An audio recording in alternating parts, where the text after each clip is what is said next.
I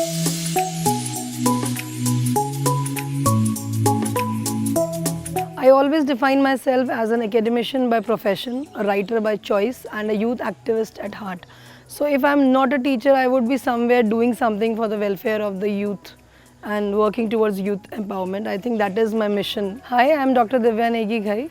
I'm an expert in finance and accounting, and I'm presently teaching in DBIT in the Department of Management Studies. I always wanted to be a teacher, so I did my B.Ed. Then I moved on to teaching in some schools. But over the time, I realized that I needed better challenges. So I did my PhD and moved on to college teaching. I enjoyed that quite a lot for around 5 to 6 years. And then I took a maternity break. During that time, I wrote 2 books. So that duration was the time when I started interacting more with youth because I wanted to work with the youth, and I set up my NGO in the process.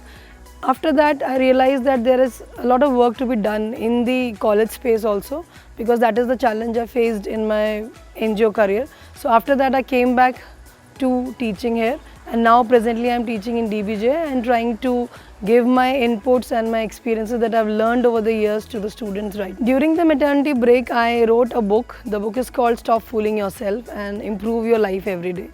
That was the time that changed my life forever. Now whenever I look at life differently as compared to like 6-7 years ago, when I used to do things in a way which is very practical and just looking at things and doing whatever is required to be done. But now when I look at things, I am able to perceive what the other people are feeling, why they are doing it, and that has increased the output of my life a lot. It has increased the positivity in my life. As Brian Tracy has rightly said, that the one person who is changed most by the book, by any book, is the one who writes it. So I think that is true for me. The book has changed me a lot. I think my students describe me as a teacher who knows her subject well and who delivers it with confidence, and who is concerned about them and their welfare in the long run. That is the basic idea that I understand. And the basic teaching methods that I use are ICT, along with, obviously, because accounting is a subject like that, so we have to use chalk and talk. And apart from that, we do a lot of discussions and case studies that improves the practical input for the students. The best memory of DBGI with me is the moment when I was teaching BBA 5 students, and they were the students who were confused about choosing the stream. So they were thinking about whether to go for finance or marketing or HR. So I took their class, I did some counseling and told them about finance. And after that, most of them who were, doubtful about taking up finance as a subject, as a career option, they wanted to take up this subject. And they told me that I inspired them to do that. So that I think that was a defining moment for me. The 3 things that I like about DBGI are, first and foremost, there is an open door policy.